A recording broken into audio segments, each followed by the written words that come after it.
In this business deep dive, let's take stock and learn from 2023. So before we start preparing for 2024 properly, we want to take stock of the year and see what we can gather from the information, what we can learn from it. So I'm going to walk you through three main things, all right, three main areas that you want to be looking at as you assess 2023. So the first thing you want to do is to start off by assessing your business model. So your business model is the way in which your business makes money. Okay, and your business model can be made up of a few different revenue streams, and everyone's business model looks different. So mine has consulting, it has digital products, okay, it has self-published books, and it has very, very little affiliate marketing. For someone else, the business model could look completely different. All right, they could maybe have no digital products at all. They primarily offer coaching, they offer a service, and then they do affiliate marketing. Okay, now what we're going to be looking at is going to be looking at the hard and soft aspects of the business model. So typically when people assess their business model, they only look at, okay, how much money is this bringing in? Okay, what do I need to do to improve those numbers? What can I do to maybe add another revenue stream? Okay, all of these are hard aspects. Okay, but what we don't look at is the soft aspects. Okay, soft aspects pertain to how do we feel about this business model? How does this sit with our schedule? How does this sit with the emotional labor required of us? Okay, we'll dive into this a little bit deeper in the next training as well. But let's look at what are these hard and soft aspects. So as you assess your business model, these are the things that you want to be looking at. Okay, firstly, you want to look at the type of work that you did. How fulfilled were you with the type of work that you did? Okay, and what do you wish you could do more of or less of? Okay, do you feel bored with certain elements? Do you feel perhaps you're unchallenged with certain elements? Or do you feel this sudden drive that you want to push yourself more, you want to try something different? These are all things that you want to be looking at, and all of this is within your workbook, so you can take a look at that and fill this up as you assess your business model. Okay, the second thing you want to look at is your schedule. How happy were you with your schedule in terms of the allocation of the tasks or projects across the week? Did you feel drained? Do you feel like you were okay with your schedule? What do you wish you didn't have or did have on your schedule? All right, now the next one is financial needs. So this is what I would say is the hard aspect of the business model, like I mentioned. Okay, did it help you meet your baseline revenue? So baseline revenue is something that I talk about quite a bit in my emails through other challenges and workshops that I've done.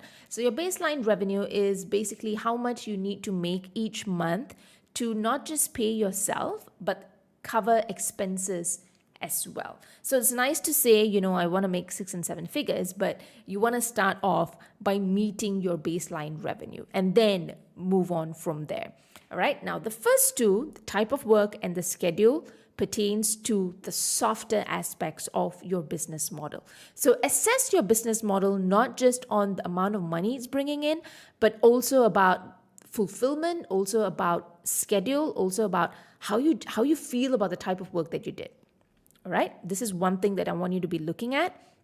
So at the end of this training, go into your workbook and then look at this part of the exercise. Now, the next thing you want to do is obviously look at your stage of growth. This is something that you should be very, very familiar with because I've talked about this in my books, in my emails, and everywhere else. Okay, so I'm not going to dive into this stage of growth table. You guys should be familiar with this. What I want you to do is, again, what we do every single year with this plan intensive challenge is to look at whether you are meeting those milestones. Okay, look at whether your stage of growth has shifted within the year, because perhaps you started 2023 at a particular stage, but now you're somewhere else. Look at that. And also look at perhaps, whether there are certain gaps that you're supposed to be doing, but you're not. For instance, some people, they've already launched, but they have no nurture system in place.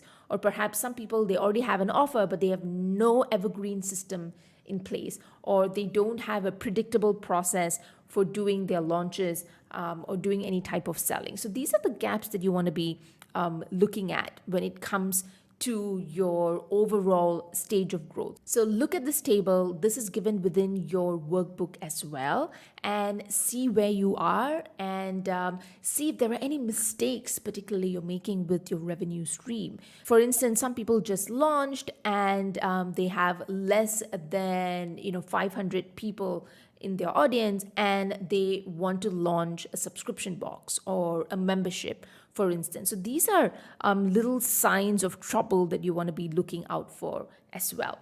The third thing you want to be looking at are holes in your minimum viable system. Okay, so when we're looking at your business as a whole, you want some way to attract people. You want to be able to capture those people onto your email list. You want to engage with them through a nurture system of sorts. Then obviously you want to be able to convert those people. You want to build a relationship with them so that they go on to want to hire you, work with you, buy from you. And then obviously you want to retain those people. You don't just want to sell to them once and then not care about them later on, right? You want to continue to build a relationship with them and then continue to work with them in whatever capacity that might be, or whether you're a consultant or a service provider or a digital product creator. Now, very often as your business grows, okay, you may not realize that there are holes in certain parts of your system. And when you think about your pathways, how are people coming into my email list? All right, the moment they're in, what do I have? Do I know exactly how I should be talking about my offer? Do I know exactly how I should be talking about the work that I do in my coaching program? All right, all of these are holes in your system. So I want you to think about these questions that I've just raised and just write them down.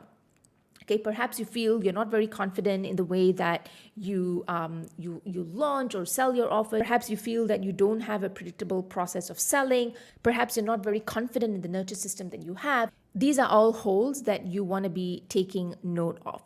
There is a lot of digging and reflecting that goes on in day one of the Plan Intensive Challenge. Remember, you have access to the workbooks as well. And within the workbooks, I do give extra exercises and extra questions, some that I don't necessarily cover within the videos. All right, so have a look at the workbooks, and if you want to dive deeper into some of these questions, you can consider the Create series. The one that I would recommend specifically if you do have an audience, you do have offers, is the Create Intensive Business Playbook and Planner. So you can go and check that out.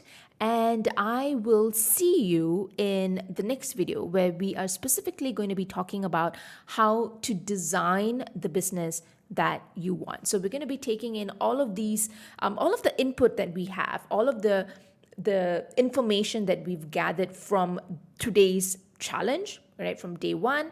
And then we're going to be looking at how we can design a business that we want. We're going to be looking at numbers and so on.